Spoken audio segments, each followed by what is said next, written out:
Hey, good Sunday evening, everybody. Welcome into the Rocky Top Rewind. I am Eric Kane alongside Brent Hubbs, and a big thank you for being here today. We're going to be on the air live until 9 o'clock Eastern Time. Go ahead and fill up the comment section with some of your questions. We're going to spend time answering questions over the course of pretty much the entire hour. So send in your questions.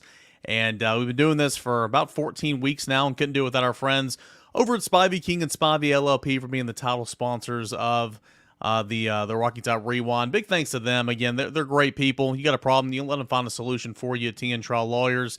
You can give them a call today for a free consultation. That's at 423-245-4185. Again, that's a free consultation for Spivey King and Spivey LLP at 423-245-4185.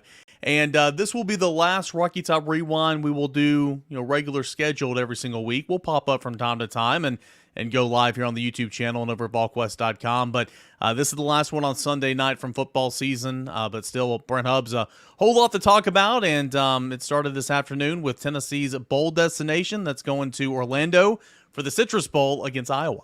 Yeah, and this is why bowl games are so hard to pick where they're gonna go. And I've learned this lesson through the years with some things where it all pointed out to Tennessee going to bowl X, and they ended up somewhere else. And it's not because of anything Tennessee did. It's not in their control. And there was at no point this weekend did anybody think that Ole Miss was going to make the New Year's Six. And then last night, Brett McMurphy put out that he had Ole Miss in his New Year's Six. He later changed that and took them out. But the only way Tennessee could get to Orlando is if the SEC got four teams and a combination of the playoff and the New Year's Six. And with Florida State not making the playoff, that took Louisville out of the equation for the New Year's Six. And so that opened up a second spot or opened up another spot in the New Year's Six.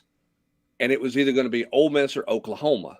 A lot of people thought that Oklahoma would pass Ole Miss in the final rankings, Eric, because they would get a bigger credit for the Texas win because Texas made the playoff. Mm-hmm. And then when they didn't pass and Ole Miss got into the New Year's Six, then here's the Citrus Bowl looking at, okay, who are we going to take? Well, the provision says they can't take anybody that has less. There's two losses less than the highest team remaining with a win total. In other words, LSU sitting with 9 meant they couldn't take a 7-win team to the Citrus Bowl. So they had two teams they could pick from. They could pick from LSU or Tennessee. They had LSU at Camping World Stadium in the preseason to take on Florida State to kick off the year, and they had LSU in their bowl game last year. They didn't want LSU three times in a year span. And so there stands Tennessee available for the Citrus Bowl. And that's how a team that was seemed pretty destined to Jacksonville, Florida, all day yesterday, into the night, that's how they end up in Orlando this afternoon, which is the way the bowl system works. It's pretty crazy.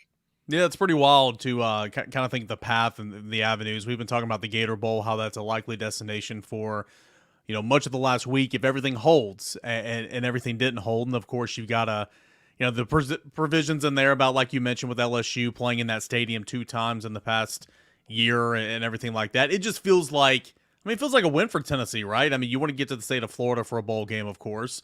The Outback Bowl is better than the Gator Bowl, but the Citrus Bowl is pretty much one of those, like, okay, if you're not in New Year's Six, this is kind of where you want to be. I know Steve Spurrier made those comments about Tennessee in the 90s, but, right now you say, okay. I mean, if you said Tennessee taking a slight step back, I think Austin said on the video earlier today, Tennessee goes 9-3 and goes to the Citrus Bowl. You sign up for that every day of the week heading into the season, in my opinion. And Tennessee finished 8-4, but does get to go to the Citrus Bowl.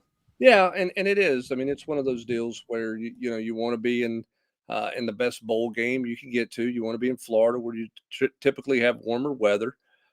This is a place Tennessee's not been to in a long time, so I think there's some excitement about that.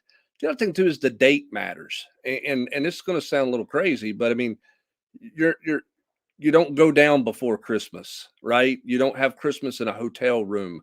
You get a chance to do Christmas with your family in a little different way. You can go home and celebrate Christmas on 23rd or 24th, and fly down on the 25th and meet the team that night. Down in Orlando that way. So It's otherwise you're going to be going to Jacksonville on the 23rd, and that's hard. I mean, I don't care anywhere you're at. I don't care how old you are. Going home for Christmas is still going home for Christmas. And so I think that part of it is an intrigue, and that's better for guys. I think that gets everybody feeling a little bit better. I'm sure the Tennessee likes this matchup, right, with Iowa, and we'll dive into that throughout this podcast here, or this video cast. For a lot of Tennessee coaches, you're going back to a place where it all kind of got started for you, right? I mean, you kind of built your reputation to get the Tennessee job because of what you did at UCF. Same for Danny White. You're gonna go see a lot of old friends and be Yeah. back there. So I mean, I'm sure this was their choice. I just don't think Tennessee honestly thought that it was a realistic possibility that the last few days, and it kind of came that way. I'll give credit. There were a couple people on campus that told me um, after the Vanderbilt game, don't rule out the Citrus Bowl. And I said, there's no way that there's 4 teams in the New Year's Six in a playoff. And I said, never say never. You just don't know how it's going to fall. And it's all because Florida State didn't get in. If Florida State had gotten in, then Louisville is in the Orange Bowl. Ole Miss doesn't make the New Year's Six. Ole Miss is in the Citrus Bowl, and Tennessee's probably in Jacksonville, Florida, is where Tennessee sits at. Um, if if LSU, if Texas A&M holds on and beats LSU, and LSU's an 8-win team, then that brings in the 7-win teams into the equation. If the Citrus Bowl wanted to take somebody else, so what happens if, you know what I'm saying? I mean, if Auburn doesn't rush 2, the whole world of college football is different these days, right? If Auburn Yeah. doesn't rush 2, so it's crazy, but this is how we ended up where we're at. And Tennessee, I'm sure, is excited. I know they're excited about going to Orlando and taking on Iowa in this bowl game. Yeah, it was obviously a very eventful afternoon in the world of college football. It was eventful Saturday and championship Saturday with the outcomes and Alabama beating Georgia and throwing all that for a loop, Texas winning the way it did, Washington knocking off Oregon on Friday night, and of course seeing the very pedestrian offensive showing in the ACC championship with Florida State. The fact of the matter is, Florida State is an undefeated Power 5 team. And again, I know we're talking Tennessee here, but we got some questions here from Timothy, and we appreciate the super chat, Timothy. I mean, Florida State is an undefeated Power 5 team that won a conference championship. It did not get in. Timothy says, hey, this is a better format for the playoffs. 24-team bracket. The top 8 teams seeded and receive automatic byes to the second round. The rest of the 24-team, which is 16 teams, will play in the first round. This is what FCS has been doing for years. The problem in all that is, I mean, at least it's unfortunate for this year, but I mean, what if this was next year? And didn't they vote to bring the 12-team playoff a year earlier? And the Alliance said, no way, no way. Point of the matter is, FSU would get in a 12-team playoff, and you'd be splitting hairs on the 13th and 14th team. It's unfortunate for FSU. That's just the way that the committee went this year. Well, and when you have a small number of teams, when your playoff pool is 4 instead of 8 or 12 or 16 or 24, I mean, I think 24 would water down the regular season so much that it makes it really hard to kind of look at that and justify that. I'm curious to see how 12 is going to work, because I want to see what that does. I think, I mentioned on the board yesterday about what would it do to championship Saturday with a 12-team playoff, because so many of these teams are already in, but you are potentially playing for home field advantage, and playing for a bye. There's lots of things you can be playing for on championship Sunday. So there's still some value there. I think when you start watering it down in terms of 24 teams, I think that makes it really hard to justify the significance of the regular season, which is obviously where college football thrives, right? The impact of every game. Now, FSU fans will tell you today, there is no impact of every game, right? I mean, there is no impact because it doesn't matter. That's where they're at. Every fan base, any fan base that's in Florida State's situation right now would be livid, and rightfully so. Rightfully so. So there's always going to be argument, but my point is, I think the argument is a little more manageable between schools 12 and 13 versus schools 4 and 5. When you have a larger number to work with, it's a little easier to have the argument of, well, I mean, there's 12 teams in. You weren't one of the top 12. It's a different argument to me than the difference between being fourth and being fifth. So there's just, I mean, Ben sitting there has got, Florida State not getting, has changed the narrative to mean that if you're undefeated, but you don't have a sexy quarterback, you're not getting in. I think it's more about how Florida State played the last 2 weeks with a backup quarterback. And I know they won at Florida. They were down 12-0. They came back for a win. Their defense was incredible in doing that. Quarterback play wasn't very good. I don't know that it's about being sexy. I think it's about being productive. And again, the playoff committee does themselves no favors because they talk in circles so much, Eric, that they tie themselves up in knots with their comments and their provisions in there. That they weren't going to win today.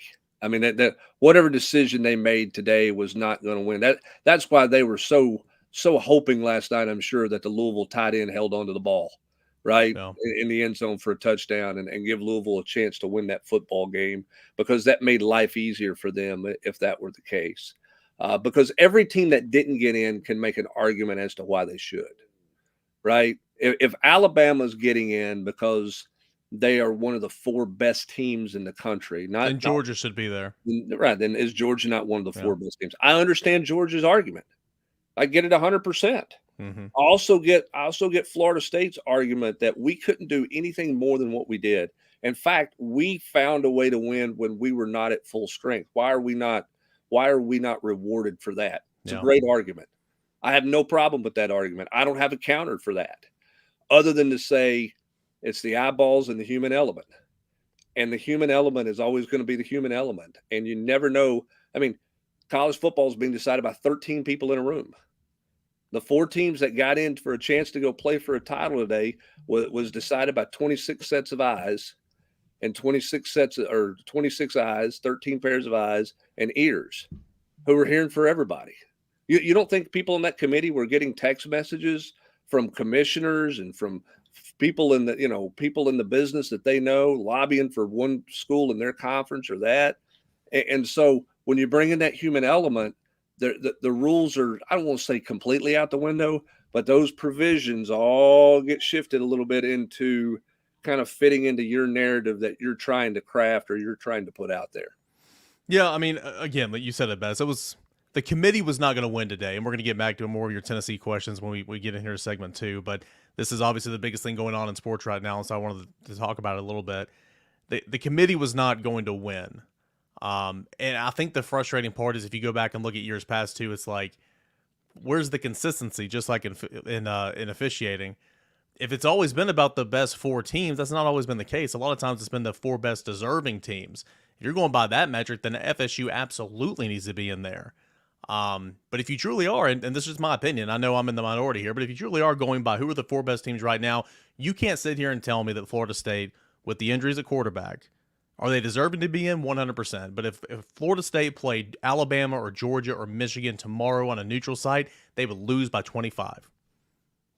I mean, they would. It just is what it is, and it's unfortunate. So with the 12-team playoff, this won't matter, and that's good. But I hate it for the players, for the coaches, because every gripe they have, I hear you. Like, I get it. It's frustrating, but it just kind of is the way the committee went this time. Well, you're going to hear so much about SEC biased. Yep. Because of how aligned the ESPN, who has all the rights and controls the college football playoffs, how aligned they are with the SEC, all of that. We've seen it, and look, I get the argument that's being made. Danny Cannell went on a 2-minute deal on Twitter today about it, and I get all those. I get that part of it, and that's why the committee wasn't going to win. It was never going to be a win. If they put in FSU, there would be people who would be praising them, and then there would be people who would be ripping them for not selecting the 4 best teams. They just weren't going to win either way. But I mean, you can make it's. I looked at this last night. I mean, you can make a case for everybody scraping by. Everybody talks about, and again, if Florida State had gotten in, I wouldn't have any problem with it if that's what the committee said. Now, it's easy for me to say that because I didn't have a dog in the fight, right? No. I mean, Washington could have lost 2 or 3 games this year. They were close to losing games. I watched the Arizona game. If it's not for a bad officiating call in the Arizona game, they may very well lose that game there. Um, they were up against it against USC and Washington State. I mean, they were in a bunch of games that were really, really close. Texas should have lost or could have very easily lost at Kansas State. Mm-hmm. They held on for their life against TCU when they just fell asleep at the wheel in the fourth quarter. Florida State did the same thing at full strength against Boston College. At Boston College, it was a 2-point game. And the same way with Louisville. Everybody talks about how great Louisville is. I've seen Louisville play 3 or 4 times. They played well against Notre Dame. They got hot. They created some short fields and turnovers on defense and blew out Notre Dame, because Hartman threw a couple of picks and got it going. They also scored 13 points in a 13-10 win over an NC State team that's not real good. And so everybody scrapes by. Everybody has a game or two along the way there, which again gets back to the notion of what are you going to look like? You know what I'm saying? Like what are you looking for as a committee member? Because what I think you should be looking for, Eric, and what you think you should be looking for are 2 different things. Yep. There's no way you're putting 13 people in a room and they're going to agree upon what are the biggest factors in their mind. There's just no way it's going to happen that way. Made for TV events, though, right? How many hours did they get out of that today? What, 5? A whole bunch. And hey, they've gotten it every Tuesday night for the last 6 weeks. Yep, right? They sure have. I mean, it's just part of it. We'll come back. We'll answer tons of your questions. Go ahead and send those in there. I'm starring them. We'll get to your questions. We'll talk more about the playoffs. Tennessee going to the Citrus Bowl. And, of course, transfer portal officially opens up tomorrow. COVID seniors. What's Tennessee's team going to look like for the Citrus Bowl? All that and more. That's coming up as the Rocky Top Rewind continues on. Do want to give a shout out again to our proud sponsors here the last 14 weeks. That's Spivey King and Spivey LLP. Couldn't do the show without them. Great people, big Tennessee fans as well. And if you got a problem, they're going to find a solution for you. T&N Trial Lawyers. They specialize in criminal defense, such as family law, personal injury. I have over 80 years of combined experience. Spivey King and Spivey LLP provides representation throughout state and federal courts of Northeast Tennessee. The firm's got a vast amount of trial experience. This practice has been in place for 43 years. This specific partnership working together since 2012, and they have partners who are energized and ready for today's legal demands. Practicing primarily in Northeast Tennessee of the Sullivan County, it's Hawkins County, Washington counties, and surrounding areas, but they will help you as well no matter where you are. The firm has won multiple awards with attorneys who've been rated by super lawyers in the Mid-South with real trial experience. Whether you're injured in car accidents, need a divorce, help with custody of your children, or have been accused of a crime, Spivey King and Spivey LLP is here to help you. You can get a free consultation today by picking up the phone and give them a call at 423-245-4185. That is 423-245-4185. Or visit them online at SpiveyKingandSpiveyLLP.com. More of the Rocky Top Rewind is coming up next right here at Volquest.com.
Welcome back into the Rocky Top Rewind here Sunday nights, Volquest.com and Volquest on the YouTube channel.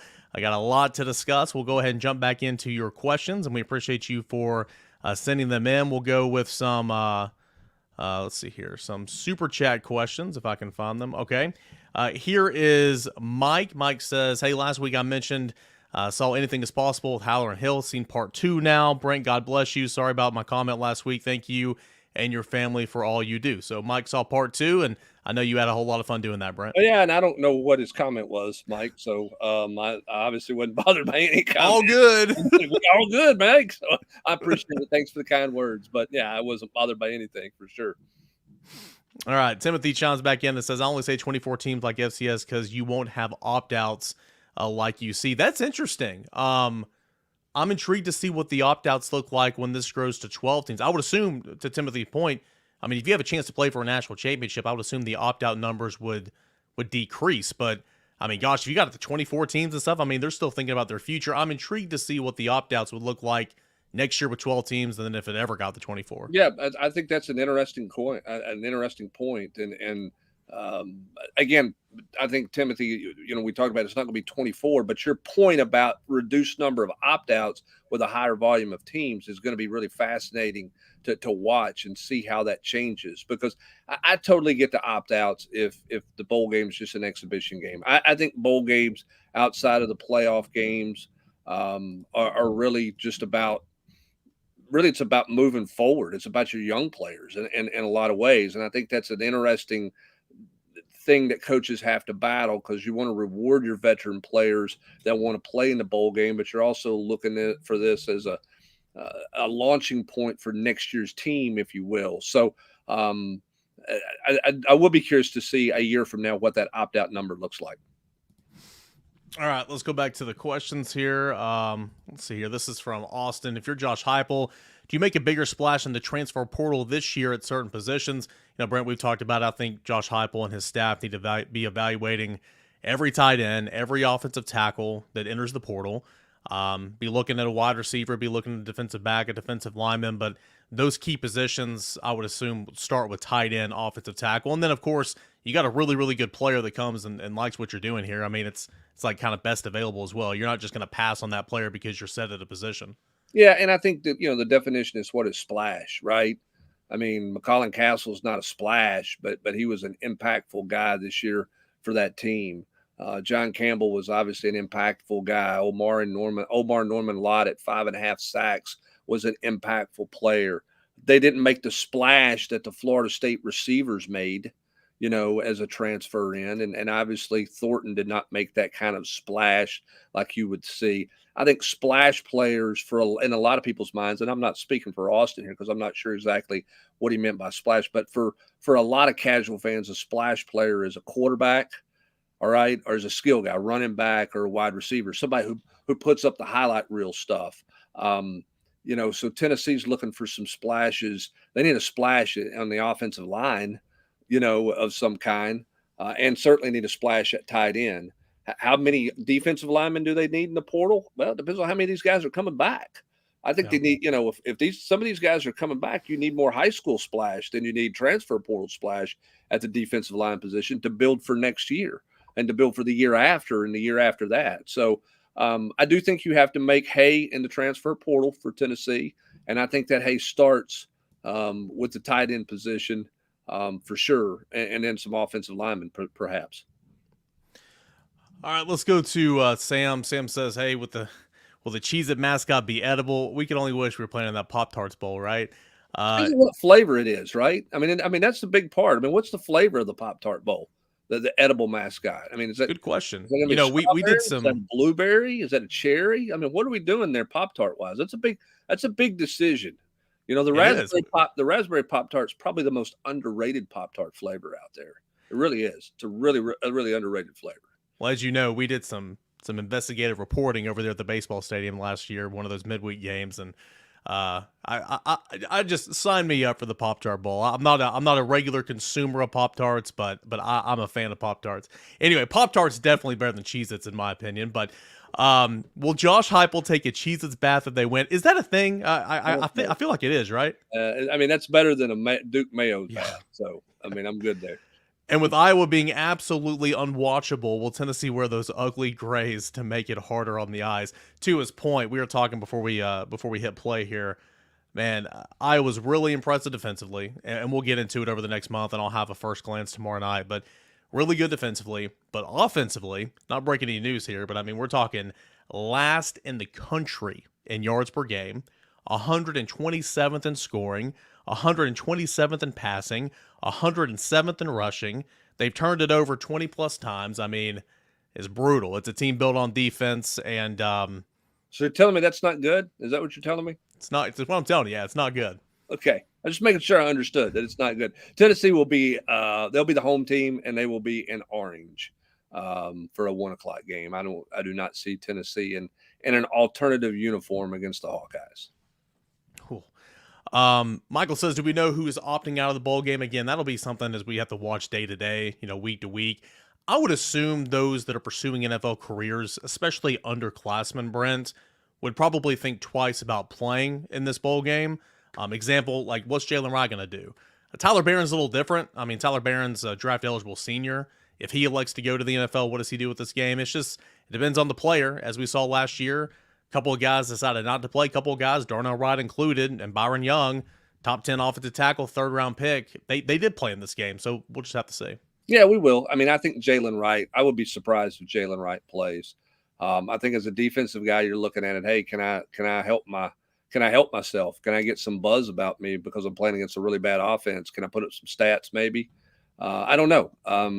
You got to factor in the risk of injury in there. Lots of things go into that decision-making process. So, but we'll see. I mean, some guys probably made up their mind and then they found out they were going to Orlando and maybe they want to change their mind. I don't know. But I would be surprised if Jalen Wright plays in the game.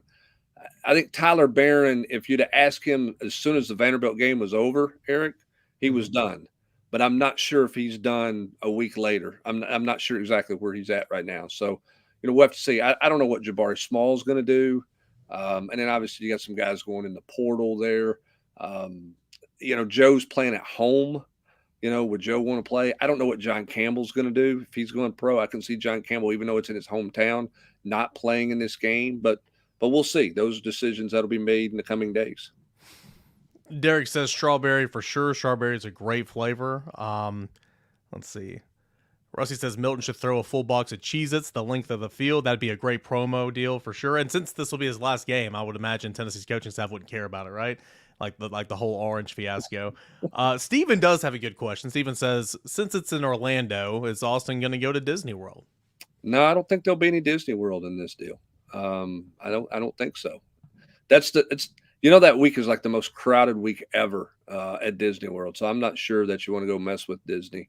But you never know. I will not be at Disney World. I can promise you that. And I'm not sure where Austin Price will be, but I can promise you that I will not be stepping foot on the property of the Magic Kingdom or some Disney property there. I'll have to be drugged to get to a Disney property for any kind of meal, and I'm certainly not going to go ride rides. I know he used to have season passes and he's gone plenty of times, but as an adult, I would like to go to the country one. Which one's that one? Epcot. I'd like to go to Epcot because I'm a boring adult now, and I think that'd be interesting. Plus, I want to try beer from all the different countries. We can do that, Brent. He can go off ride rides or whatever. We can go taste the beer. Derek says, where do they get tight ends now that Roger Salipunga committed to Oregon, or is that recruitment not over with?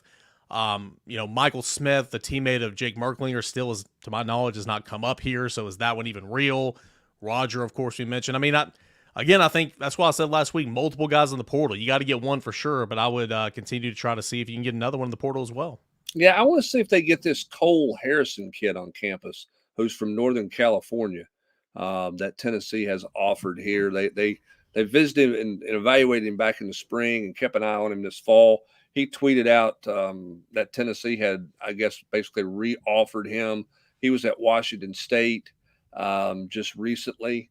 Can Tennessee get him on campus for a visit? That'll be one to keep an eye on as a guy who's kind of popped up on the radar screen here. He tweeted out a couple of days ago that Tennessee had offered him. So that could be again, that's hard get. I'm a West Coast kid who you haven't had on your campus before. I think you need a high school kid and a transfer in the best case scenario. If you can't get a high school kid, then I think you got to look 2 transfers, and at least one of those transfers has to have multiple years of eligibility. The UConn tight end that entered the portal said he was going to enter the portal last week, and I'm sure he's got 30, 40 offers by He'd have now. been my first call if I were Tennessee after playing against him firsthand. My goodness, he's good, and again, he's versatile. He's quick, line up outside, line up inside, H back. I mean, he's really really good. Zach brings out a good point. He said, "Hey, I'll be in Orlando for the Star Wars. That's Universal." So I'm a huge nerd. I would like to see the Star Wars is sorry, Harry Potter World is Universal. Star Wars is Disney. I want to go see both of those because I'm a big old nerd. Sounds like I'm gonna be hanging out on a porch somewhere or a balcony of a condo or a hotel room for the week by myself. Because Brent's gonna be like, "Hey, we came down here to work, guys. Come on back." I'm gonna be working. Y'all can do all the tourist things you want to do. Brew McCoy's tweet to the USC tight end. Does it sound like Brew might be coming back? I forgot the guy's name, but he did, quote it with the eyes saying, "Come home, Tennessee," all that type of stuff. Brew McCoy's all about his how he heals, right? Yeah, and we'll see. I mean, part of it's probably a little bit about NIL. Where's that factor in? How does he heal? Does he think he's got does he think he's got a chance to be ready to go combine wise? There's lots of variables there with Brew McCoy. I would certainly not rule out the possibility of him coming back, but I don't think it's a lock that he's coming back. Much the same way I never thought Cooper Mays was a lock for coming back just because he didn't go through senior day. And we'll see what happens with both those guys. We're going to get one more, then we're going to take a break and say hello to another proud sponsor of the show. But Austin says over under 9.5 Tennessee players that leave in the portal. We discussed this briefly last week. You and I both thought it was somewhere between 6, 10, 6, 11 or whatever. I would say that it's probably pushing that for sure. I might even go over. I technically think last year Tennessee had like 11 or 12 that left. But a lot of those were non-contributors. And you're going to see, you've already seen a couple of those guys go in. I think you're going to see more tomorrow and this week of guys who are buried on the depth chart. They just want to go somewhere for a new opportunity. And I think with a lot of those will add up and you might get around that number. I'm hesitant to maybe go over like at 11 or 12. Yeah, I mean, we'll see. I mean, are you counting COVID seniors in that deal as well? Yeah, if they elect to transfer, I guess you'd have to. If you're counting COVID seniors in there, then yeah, I could see that pushing the over. I mean, we'll see. I do think there'll be a handful of guys that are in the portal by lunchtime tomorrow for Tennessee. And again, I think some of those guys are not going to be shocking to anybody because they haven't played a big factor on the team, and they probably have been encouraged to move on and go elsewhere. And some guys are just looking for an opportunity to go elsewhere. So again, it depends on how you're counting those COVID seniors in there because there's 20 of those guys. Yeah. Okay. I mean, you're not going to get the bulk of those guys back. So let's say half of them come back. Well, there's 10 right there. Right. Yeah. Now, some of them are going pro. So you're not, what are you counting that as? That's not a portal deal or not. But I mean, this roster is going to have a turnover of more than 10 for sure. When you look at the COVID seniors in the transfer portal, in my opinion. So again, a perfect example of that would be Warren Burrell, who, this is his 5th year here. He's been a 3-year starter, and he has a grad year left, and he wants to go and seek other opportunities. And he announced that he'd already entered the transfer portal. That was late last week, so that's an example of that one. We'll continue to answer your questions, discuss what this roster may look like by the time Tennessee rolls around for the Citrus Bowl. All that and more is coming up next right here on the Rocky Top Rewind. Do want to tell you about our friends over at Game Time. You shouldn't have to worry about when you're buying tickets to your next big event. Game Time is the fast and easy way to buy tickets to all your sporting events, music as well, comedy, theater, all that as well. There's so many shows happening right now during the holiday season, and these tickets that you can buy on Game Time via the app could be the perfect holiday treat as well, or for a sporting event coming up in the near future in the new year. Basketball games at the Food City Center, Thompson Bowling Arena, baseball games over at Lindsey Nelson Stadium, even football games next year. You can buy tickets to all those and more. That's over at Game Time. Plus, Game Time's got your back as well. They got the lowest price guarantee, meaning if you find a seat in the same section cheaper somewhere else, they're going to give you a credit of 110% of your order. Event cancellation protection and job loss protection as well, so they've got your back. Download the Game Time today, create an account, and use the promo code VOLS for $20 off your first purchase. Terms apply. Again, create an account, redeem code VOLS, VOLS, for $20 off. Download Game Time today. Last minute tickets, lowest price, guaranteed. More of the Rocky Top Rewind is coming up next. Here we go.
Welcome back into the Rocky Top Rewind here at Volquest.com and Volquest on the YouTube channel. We got so much to get into really over the next 24 minutes with your questions, but also it's a big week coming up. Transfer portal officially opening tomorrow. COVID seniors making their decisions. Of course, Tennessee's already heading to or been announced that Tennessee and Iowa are going to be the matchup in the Citrus Bowl. So a lot going on over at Volquest.com right now. Okay, let's get back into your questions. Something that was stirring on the GQ a couple days ago. Gut feeling on MTSU and Tim Banks. Is he a legitimate candidate to this point? I mean, a candidate, I don't know how legitimate they are, anybody is at this point, because I don't know how close they are to being to a Final Two or a Final Three or anything like that. Here's my question about the MTSU job. They were paying to Rick Stockdale, they were paying him about $800,000 a year. They've got to pay him almost $5 million as a buyout, which seems crazy at that level to have that high of a buyout. But they were paying him $800,000 a year. Tim Banks makes $1.5 million a year. I don't think MTSU is going to be able to get close to $1.5 million annually. So how big of a pay cut is Tim Banks willing to take a head coaching job? And that's, if he were offered that job, and that's something that Tim Banks would have to look into. I don't think it's gotten deep down that road in terms of money or to the point of a job offer. I don't think MTSU is that far in the process. Some preliminary discussions, and I do think they have some interest in Tim, but I don't know how much deeper that interest is going to go here in the coming days. It's a really good point. You got to remember the coordinators here at Tennessee. The defensive coordinator makes 1.5. Tim Banks, as you mentioned. Joey Halsley, I believe, makes $1 million. Is that correct? Yes, sir. Yes, and even Glenn Ellerby, offensive line coach, he makes $850,000 a year. So, that was part of the deal, right, Brent? Whenever Josh Heupel was hired, it's like, okay, you're walking into this mess. You need to have some resources to get some guys to come here and help me. Well, they have 8 of their 10 assistant coaches are making $500,000 plus. Yeah. Four of their 10 are making $800,000 plus when you factor in Rodney Garner and you factor in Glenn Ellerby to go with the 2 coordinators. And then, you just got a lot of guys making a good amount of money. So I just don't know where MTSU is going to be. And I don't know where Tim Banks is in terms of, a year ago, Alex Golesh was going to take a head coaching job come hell or high water. Yeah. He was ready to be a head coach. He wanted to be a head coach. He ended up being able to get the South Florida job and had a great year down there. By the way, congratulations to him for getting to a bowl game. Could he have gotten a better job if he had held out? Maybe, I don't know. But he wanted a head coaching job. I don't know if Tim's at a point in his career where he's like, I'm taking the first one I can get, or if he's going to be more selective and look at the money thing and all that kind of stuff. I'm not sure the answer to that question with Tim in that search, but he's obviously going to listen to schools that want to talk to him, and MTSU has wanted to talk to him. Kelly wants to know about Joe Milton's draft stock. Is it high enough for him to consider opting out? How does playing right now help his draft stock? I think the latter part of that question is a really good one. We've seen Joe play all year long. We saw Joe parts and times at Tennessee in 21, at Michigan in 2020, or Michigan in, I guess that was 2020. So how can this one game help Joe? It might not help him that much, but I think he just wants to play. This is a home game for him. Going back home, family's going to see him play and everything. He likes playing in the state of Florida. I think wants to continue to add on to what he's done here at Tennessee. You're not going to do what you did against Vanderbilt. That's as good as it's going to get. But how would you answer that in terms of how will this even help his draft stock at all? I don't think it helps him. I mean, I think there's enough tape out there that Joe is what Joe is. I don't think anybody's going to change their belief or their thought process in terms of what they believe Joe is and where Joe is as a quarterback right now, based on what he does in 4 quarters of a bowl game in on January the 1st.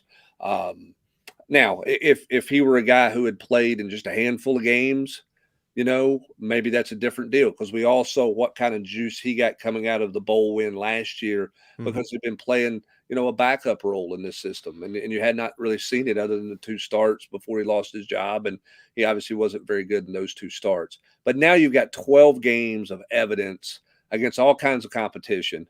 You've seen the good Joe, you've seen the bad Joe, you've seen the really good Joe, you've seen the really bad Joe.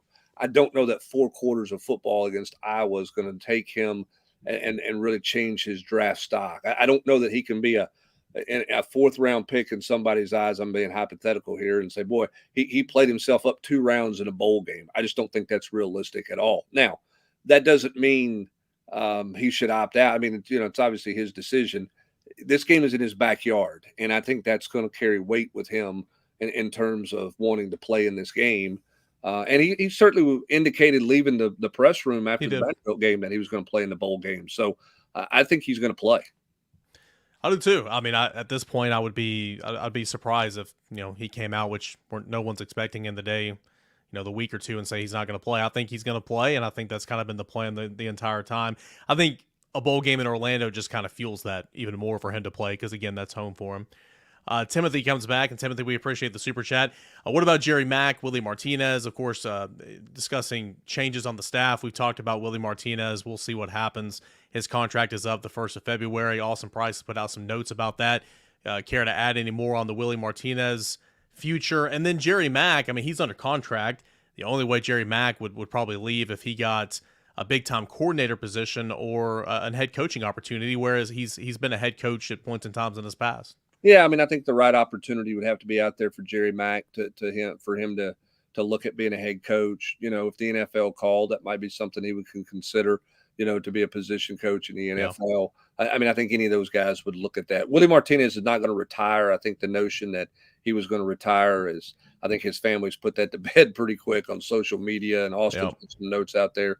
I wouldn't be surprised if he's back. I mean, I know his contract ends, but he's on the road recruiting. Wouldn't surprise me at all if he doesn't get a new deal at Tennessee when it's all said and done. But we'll see what Josh Heupel does with his staff and with everything moving forward. But I don't think it's a foregone conclusion that Willie Martinez is out of here because his contract expires, because I think it's very easily he could just be given an extension on that contract and roll on from there. So we'll see what happens with Josh Heupel and his staff in the coming days and months. But I don't expect any movement with his staff this month unless somebody gets a job, unless Tim Banks were to land a job somewhere or Jerry Mack were to land a job somewhere. Connor says, hoping for a youth movement in the bowl game. And that's kind of an interesting thought or wish, because, again, this roster, it can look not completely different. It can look much different than what it did lining up for the Vanderbilt game. COVID seniors, what do you decide to do? Players leaving for the transfer portal, all that type of stuff. Injuries as well. Are guys getting healthier? Are guys shutting it down, having off-season surgery? There's a lot that can happen. I mean, again, I think the best example of this could be the running back position.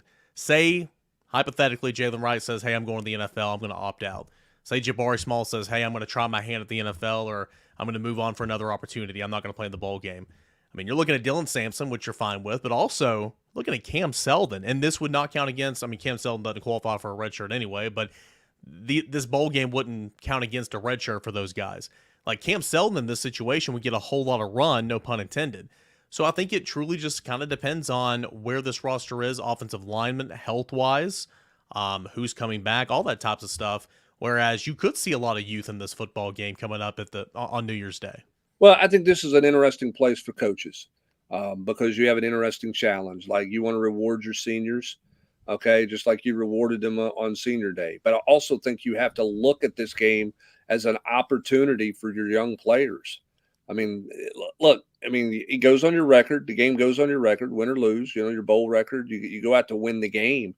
I'm not saying that, but at the end of the day, it's not the end of the world, right? It Yeah. doesn't carry great weight. It doesn't carry great magnitude. It's not going to change the narrative of your football team going into 24 to any real degree. Um, so in a lot of ways, it is an exhibition game, and I think in that scenario, you should look at getting young players on there. But I think this program struggles to play their youth when they have opportunities to play youth in blowout games, blowout wins, blowout losses. I don't think they do a great job across the board of getting those guys in there. I would have played Nico much earlier in the Vanderbilt game than what they did. I would have played some other players, some youth in the secondary, some young offensive linemen. I would have played Ethan Davis, but that's me. I'm not, nobody's paying me $9 million to make those decisions. But I look at it from the outside looking in, and I just see missed opportunities for young players. And here's the other thing, too. Look at the number of first and second year players that are going in the portal. Mm-hmm. Higher than it's ever been, first and second year players. It's not a bunch of grad transfers going in the portal. It's not a bunch of seniors to be. It's a lot of guys finishing their freshman year, finishing their sophomore year. They're going to the portal because they haven't gotten that playing time. Now, you can make the argument they need to be more patient. I get all that. I understand that argument. But are you doing everything you can to get those guys on the field, to further their development, to keep them engaged in your program, to give you the best chance to keep those guys you want to keep as a part of your roster management? I think you have to really focus as a head coach, seeing the big picture in the CEO world, Eric. You've got to focus on getting those guys on the field when you can and keep them engaged.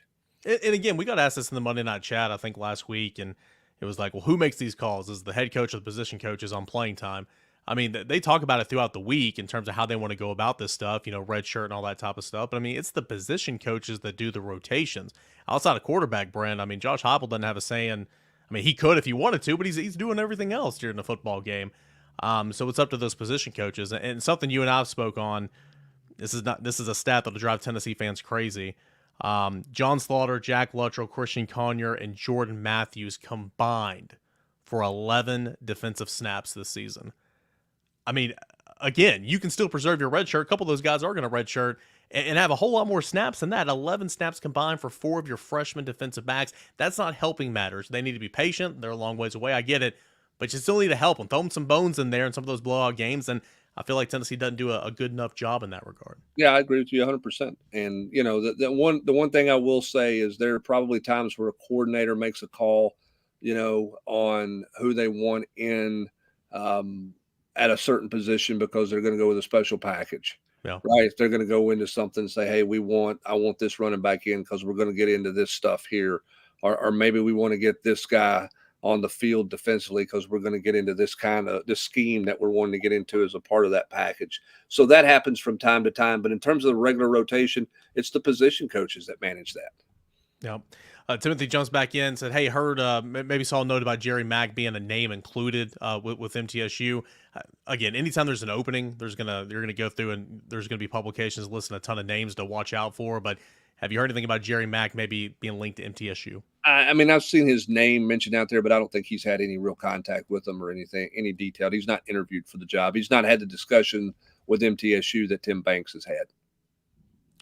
All right, let's go to let's see here. Let's go to Herb here. Not football related, but Dalton Connect injury, basketball. Any word on the heated Barnes-Vescovy argument? Lot to come from that UNC loss last week. Tennessee's comeback was really, really impressive in the second half. Dalton Connect is really, really, really good. Of course, rolls his ankle there, and I think that's a day-to-day thing. It's a sprained ankle is what everybody called it after the game, and I think that'd be day-to-day to kind of watch and see where he is this week. Vescovy, of course, Rick Barnes, I think, is proven this over his coaching career, and he said as much. Not afraid to, I don't care who you are. If you're not getting the job done, you're not going to play. And, I mean, he said that if they didn't make it a game there in the second half, Vescovy wasn't even going to get those 4 minutes in the second half. I think they're going to be okay and everything, but I think that's just a reminder that the head coach not afraid to pull anyone out and put anybody on the pine, and that's kind of what you saw with Vescovy the other night. Yeah, we'll see how that goes. I mean, we'll see if they can kind of, if Vescovy can come around to the things that Rick Barnes wants him to. I think Santi's having an adjustment period, and he's not against Dalton Connect. There's no issue there, but it's different. It's different on the floor for Santi when Vescovi's out there.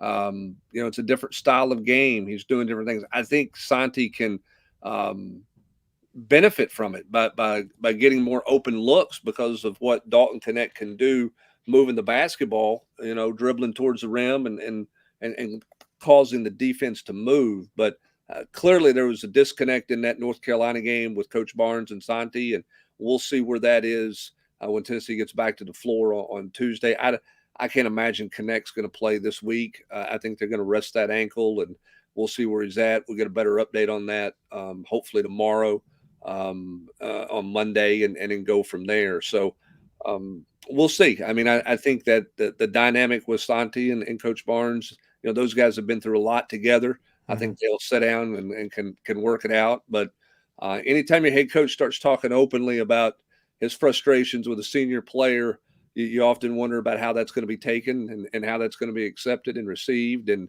those two probably need to get in a room and talk it out. And Santi might want to talk to him in a language that Coach Barnes doesn't understand for a few minutes, and maybe get all the frustrations out and then go back to play. I mean, Santi's a competitor. I think he'll be fine. But that is a unique dynamic this early in the season, that you have that kind of discussion going on publicly from the head coach about one of his players. And again, this is nothing new. I mean, Barnes has done this. He did it last year. Not with that guy, though. That's been not with that guy. You're right. Santi's been kind of his pet Yeah. in a lot of ways. I mean, that's a guy. I mean, and what's interesting is Wednesday night on Vol calls, he was so defending of Santi because Santi, he was asked about getting Santi going on a consistent basis offensively, and he was quickly to point out all the little things that Santi does for the team, and how it's beyond. It's unfortunate that the only thing that he gets kind of judged by is whether he's scoring or not, because he does so many other really good things for the team. And then that was on Monday night. And then on Wednesday night, he said, well, I wasn't planning on putting him back in the game. So, that's the life of playing for Coach Barnes. And Ben, you're right. He used to say similar things about Jordan Bone, as Eric just said. This is not the first time. And Santi is absolutely capable of handling hard coaching. I don't think that this is some kind of great divide and some kind of great issue.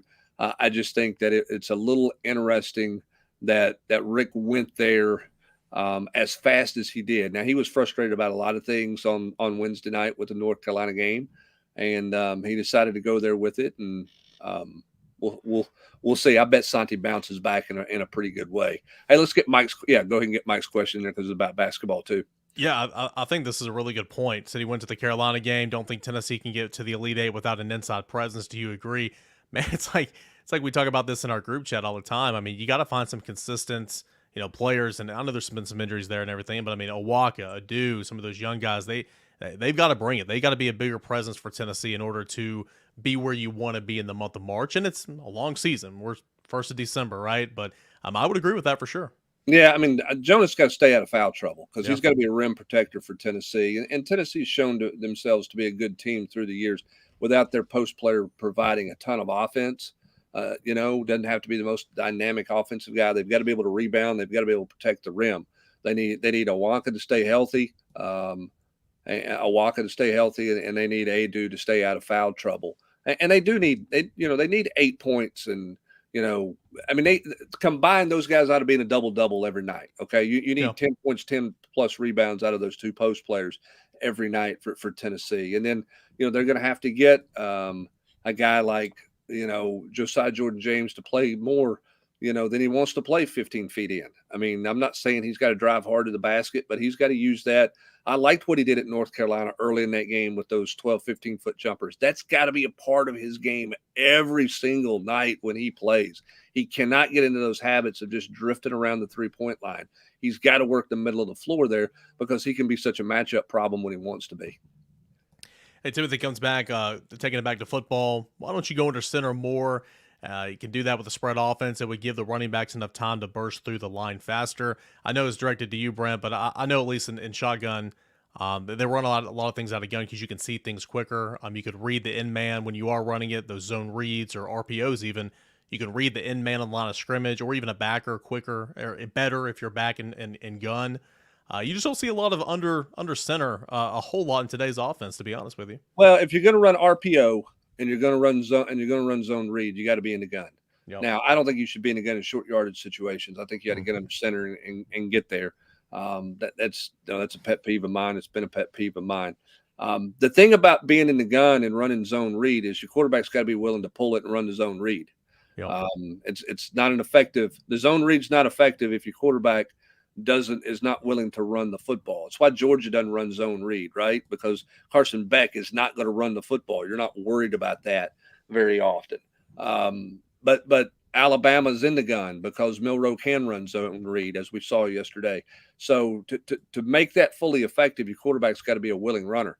And he's also got to be a guy who will run straight RPO out of that. He'll zone read it and he'll throw it and run the RPO game. And I think Tennessee, for this offense, has to get back to being more efficient in the RPO game to make this offense as explosive as everybody wants it to be.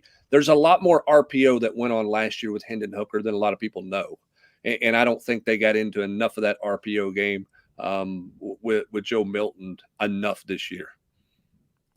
Let's go to Keith. Keith brings up a good point. Thoughts on offensive line recruiting since Heupel and Ellerby have arrived? Recruiting, evaluation, development. Why are we where we are right now? I think he's talking about a lot of those young guys, and in terms of Addison Nichols got plenty of opportunities. Mo Clipper just entered the portal, Brian Grant. And then some of these freshmen coming up right now, and Bison Lang and Sham and some of these other guys. I'll say this: I think a lot of it, all of it needs to be a little bit better. Maybe evaluation, recruiting and all that. Development, man, it's tough to say that hadn't been there because, again, you turned in Darnell Wright, who came in with a ton of talent. Darnell Wright and Wanya Morris were no scrubs when they got on campus way back when. But because of Glenn Ellerby, man, Darnell Wright reached his potential and was a top 10 pick. Cade Mays talked so well, and Cooper Mays and Jerome Carvin about how they grew under Glenn Ellerby. So I think as a developer, he's been really, really good. But overall at that position, at least for some of these young guys on the roster, it's not great when you put in a banged-up Gerald Mincey to play 8 snaps against Georgia in a blowout loss because you have nobody else. Well, and it's not great that you're sitting here potentially getting ready to go into year 4 and never played a high school player that you recruited significant reps if Addison Nichols doesn't stay. And he essentially played one game in his career other than some mop-up duties. He's played one game. So I think your evaluation's got to be better, I guess. I think you've got to close in recruiting better. I think development's probably the last piece of that would be a question mark because of what you just mentioned. But I think you've got to recruit better. I think your evaluation at this point is a question mark because you haven't seen those guys. Now, yeah, they're still young, but those guys are moving out of year 2. And where are some of those guys? And where are these freshmen going to be coming out of year 1 moving forward? You can't miss on all of them, right? Yeah. Surely your evaluation's not a miss on every one of them. But you're going to have some guys step up and be a factor moving forward. Now, hey, you said if you get Spraggins back, right? You get Cooper back, you get Mincey back, you get Andre Carrick back, you got Dane Davis coming back. You can be sitting there and be a very veteran offensive line going into next year with a lot of young guys still in the same spot they were in this year. And that's doing a lot of standing and watching. So we'll see what that looks like this offseason. And if I'm Nico, I'm saying, whew, come on home, come on back. I need all these veterans in front of me so I don't break next year. Last question, we'll give it to Austin here, and this kind of goes along with what we're talking about. Recruiting misses have been a hotly debated topic on the GQ. Is it this staff's lacking? What is this staff doing to lack the ability to close on some of these top recruits? Something I've heard, AP and Matt say repeatedly, and something I've seen a little bit. I think the board needs to be bigger, right? Tennessee's in on some of these big guys. They're in it. They're not just a name. They're not just a logo on a graphic. They're in it. But when you don't get these guys, it's recruiting. You're not going to get them all, obviously. What's your plan? Where are you with some of these other guys that you like? If you're having to start completely over, like tight end, we talked about it a little bit earlier. Like, where are you at on tight end right now? I think the board needs to be bigger. I think that'd be my critique. And again, I don't cover it like AP and Matt do and you guys do, but that'd be my biggest critique. Yeah, look at the tight end position, right? So you missed out on your top 3 or 4 targets at tight end when it's all said and done, with Roger being the last one to kind of come off the board that you had been coveting. What do? You go back and you offer a guy and you start recruiting heavily a guy from Northern California who hasn't been on your campus with 2.5 weeks, 3 weeks till signing day. That's a hard get, man. And this day and age, when guys are making 6, 7 trips places, that's a hard ask to be able to close in and land, one of those deals. So I think you got to get more guys in camp. And I think the thing that you have to do is you got to do a better job of keeping guys warm. And what I mean by that is you got to keep recruiting those guys, even though you're not ready to take a commitment from them at that point in time. You got to keep the fire lit a little bit with those guys. And I think there's too much of turning the spigot off. And okay, here's our top 5 at that position. Oh, wait a minute, we struck out. Now let's go turn the spigot back on. It's awful late to do that. That would be a criticism that I have of this staff. Just have more guys on the hook, if you will, that you can move on from pretty quickly if you need to. We really do appreciate you guys for tuning in and checking us out here all football season long on the Rocky Top Rewind. We've done it Sunday nights at 8 o'clock. We'll be back. This is going to be the last regularly scheduled program on Sunday night, but we'll pop in, recruiting day, talk some recruiting. We might do one closer to the bowl game, and we'll let you guys know on the General's Quarters and on social media as well. But this will be the last one routinely on a Sunday night. And again, big thank you to Spivey King and Spivey LLP. They worked with me during baseball season last year. Hopefully going to get them out for baseball season this year again. But they presented the Rocky Top Rewind every Sunday night. Really, really great people over there. Tennessee fans, they're people you can trust, and they do a great job. If you got a problem, let them find a solution for you. TN Trial Lawyers. Again, that phone number for a free consultation, if you have a need for Spivey King and Spivey LLP, 423-245-4185. Again, that's a free consultation at that phone number, and you can visit them online at SpiveyKingandSpiveyLLP.com. Brent Hubbs, we got a lot going on right now at the website. Season may be over, but silly season's begun. It's going to be a big week over at Volquest.com. Yep, it is. It's going to start on Monday with the portal officially opening, and we'll get more into offers that Tennessee and guys Tennessee's pursuing out there as we get a better handle on all of that, and certainly get a better gauge, and we'll get some definition on some guys leaving the program. Obviously, 2 guys have announced that they are leaving, of Warren Burrell and Mo Clipper. I think you're going to see more coming out on Monday. I'm a little surprised you haven't seen more. And then obviously we're going to get some news coming out of the COVID senior guys, who's going to come back. It feels like there's a real chance that Peely's going to be back. We'll see what he formally announces something here in the coming days. And as Austin mentioned on the board, and a pretty significant Saturday night note, that Omar Norman Lott seems to be leaning towards coming back to Tennessee as well, which would be a real positive get for Tennessee with those 5.5 sacks on the interior. So we'll see. We'll see what happens with the rest of those guys out there and chase every rumor. There's going to be a ton of them. Plus, you got a 5-star recruit on the vine and Jordan Seaton that Tennessee's trying to go with, and you'll have some official visitors coming in the next couple of weekends. So it's hot and happening right now. It's a busy time of the year. If anybody ever played that Madden kind of spinoff from EA Sports, I think it was called Head Coach, where you don't play the games, you just sit in the general manager's chair and the head coach's chair, and you make all these moves. That's what these next few weeks are like here for Tennessee football. So if you like that, you're in for a treat over at Volquest.com with COVID seniors, transfer portal, and all that. All right, he's Brent Hubbs. I'm Eric Kane. Appreciate you guys for being here. Big thanks again to Spivey King and Spivey LLP, and we will talk to you again here on the General's Quarters.